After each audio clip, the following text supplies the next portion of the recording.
Taong 1896, nag-aalab ang puso ng mga Pilipino. Sa liblib na puok ng Pugad Lawin, magtatagpo ang tapang, luha at pag-asa. Dito sisilang ang unang sigaw ng himagsikan. Mga kapatid, huli na ang mga balita. Nahuli na si Dr. Pio Valenzuela. Marami na ang mga dokumento na sa kamay ng mga Kastila. Alam na nila ating mga pangalan at ating mga pamilya. Anong gagawin natin, Supremo? Hindi pa handa ang lahat. Maraming armas ang kulang.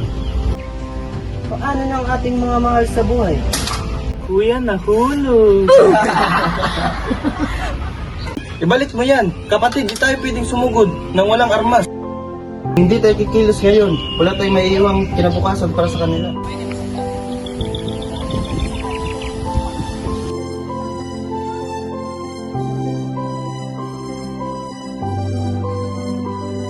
Supremo, ako bang handa na natin ilanggan ang ating sarili?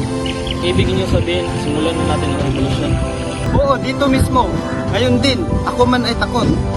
Pero mas takot ako mahimik habang inaapi ang ating bayan.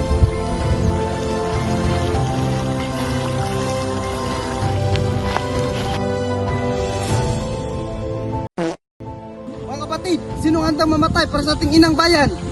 Handa kami!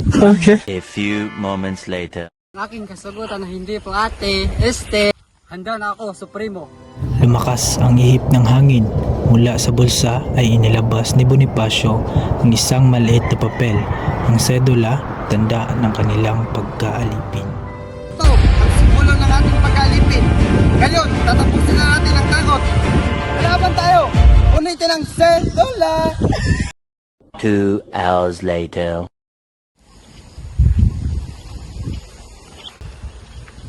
Supremo, ayaw mapunit! Alangan, Christmas mo na. Sana all baliw. Ay, sorry. Supremo, simula ngayon, hindi na kami uurong. Mabuhay ang Pilipinas! Mabuhay! Mabuhay ang kalayaan! Sa bansa, isang laban. Simula ngayon, hindi na tayo alipin. Tayo ay mga anak ng bayan. Kinakailangan natin magbuwis ng buhay. Gagawin natin ito. Para sa mga batang hindi pa isinisilang nang maramdaman nila ang ating kalayaan.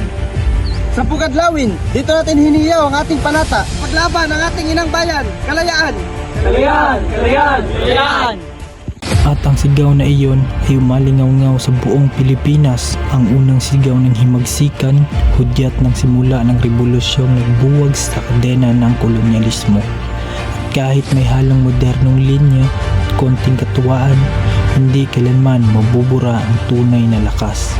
Ang lakas ng mga nagmamahal at nag-aalay ng buhay para sa bayan.